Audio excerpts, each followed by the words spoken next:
الحمد لله نحمده سبحانه ونستعينه ونستغفره ونستهديه ونعوذ بالله من شرور أنفسنا ومن سيئات أعمالنا من يهد الله فلا مضل له ومن يضلل فلا هادي له ولا حول ولا قوة إلا بالله العلي العظيم وأشهد أن لا إله إلا الله وحده لا شريك له وأشهد أن محمدا عبده ورسوله وصفوته من خلقه وحبيبه قد بلغ الرسالة وأدى الأمانة ونصح الأمة وكشف الغمة وجاهد في سبيل دينه حتى أتاه اليقين فاللهم اجزه عنا وعن والدينا وعن الإسلام والمسلمين خير ما جازيت به نبيا عن قومه ورسولا عن أمته اللهم أحينا على سنته وأمتنا على ملته واحشرنا تحت لوائه وأوردنا حوضه واسقنا من يده الشريفة شربة هنيئة لا نظمأ بعدها أبدا اللهم آمين.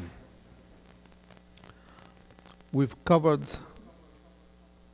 part of our discussion on the subject man, not man, people in the Quran. What does the Quran say about people? We covered man and now we're covering people. What does the Quran say about people? And today we're going to focus a little bit more about what does the Quran say to people. It's very important. We went over the ayat that divided people into two groups, two major groups, believers and non-believers. And under the believers, you will find those who are submissive and obedient, those who claim to believe. You will find those who are submissive and obedient, and you will find others who are not as submissive and as obedient. You will find among people in general those who are committed to Allah and those who are rebellious against Allah. That is part of what we have to discuss today. So in the following ayah number 21 from Surah Al-Baqarah, and we are still in the very beginning of this subject. Ya ayyuhan nas u'budu rabbakum. O mankind, worship your Lord. By what right does Allah demand our worship? Well, simple. الذي خلقكم, the one who created you. So if you are a human, it means you are a creature. If you are a creature, then there is a creator. You owe it to your creator to worship him. Some people think that it is a voluntary act of righteousness and goodness to do a favor either to the society or to your family or to your wife or your husband or neighbors that you pray. No, you are only doing favor to yourself. In what way is this serving myself?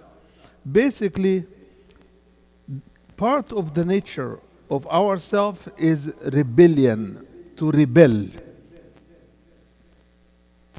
And nafs is created with that nature as part of it.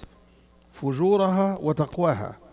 Unless we force it and coerce it to be obedient, it is not going to be naturally obedient. Why? Because by the fact that you are a creature who is created with a free will, you get that rebellious nature inside you, in yourself. What does it rebel against? It is your will versus the will of Allah. It is your desire versus the commandments of Allah subhanahu wa ta'ala. It is your idea versus the revelation of Allah. It is yourself pulling you or pushing you to do things or stopping you from doing things against what Allah wants you to do. So there is that struggle between your will and the will of your creator. Unless you subject yourself completely to the will of Allah, that struggle can turn against you. So if you let yourself go the way it wants to go, it can drag you where you don't want to be. And it does drag us. Our souls do drag us. Whether it is your eyes, your ears, your hands, anything. We're always dragged either by physical desires, physical attraction, moral desires, or immoral desires. We are always attracted to something. So unless you subject yourself to a rigorous program of submission and constant submission and continuous submission, that self, that part of the self will take over, and it becomes a rebellious type of self. And when it rebels, it does rebel. It is difficult to rein it in. It is like a wild animal. If you don't rein it in, it runs against you. So if you've ever seen lion trainers in circus, right? Unless a lion is under total control, we saw accidents happen. They ate their own trainers, right? Yourself has 50% wild lions in it. They run after any meat. They run after anything they think they desire. That needs to be reined in. So Allah instituted that institution of worship. Keep worshiping. Keep putting your head on the floor. Keep submitting. Keep listening. Keep reading.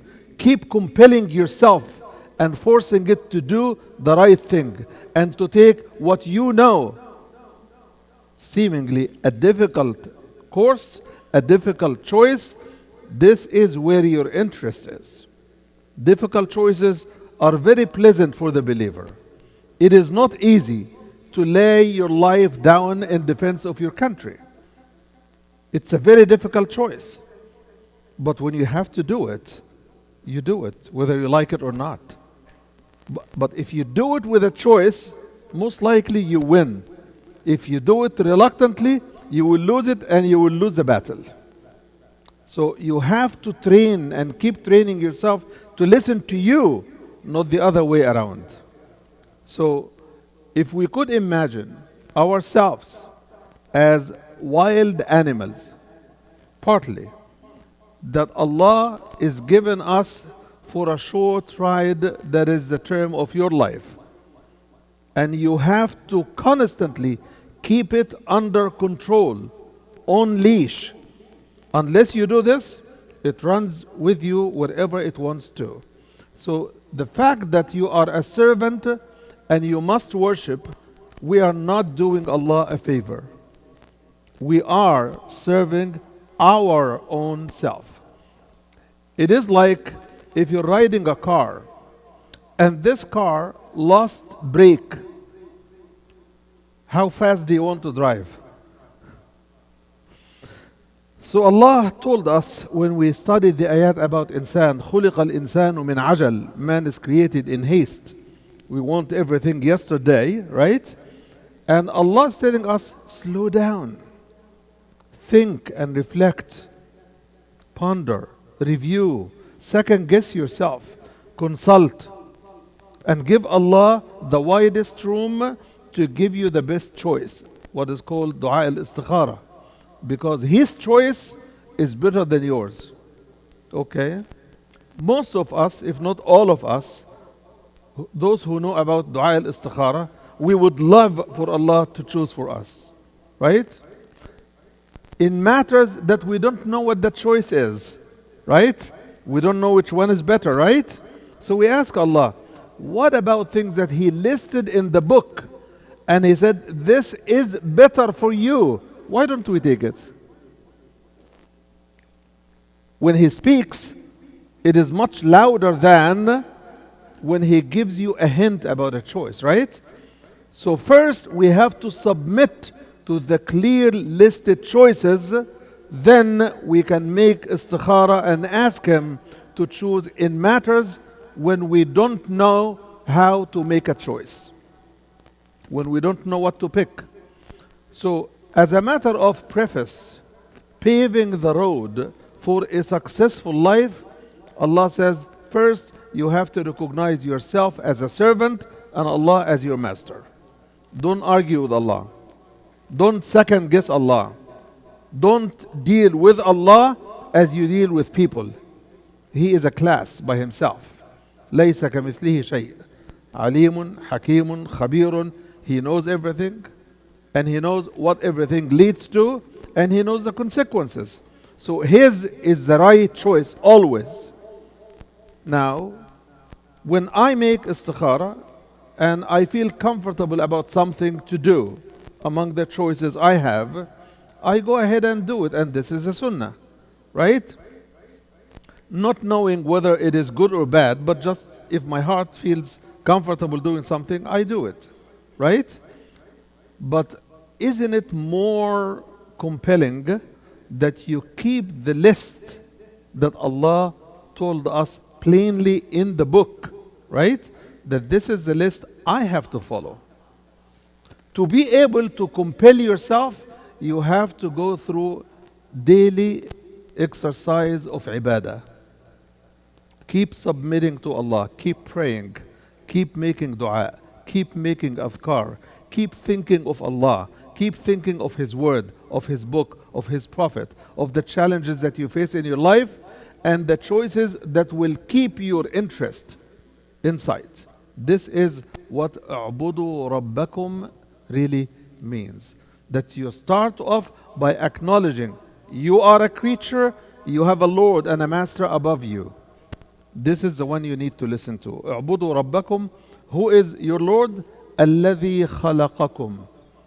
Is it one generation thing? No. والذين من قبلكم.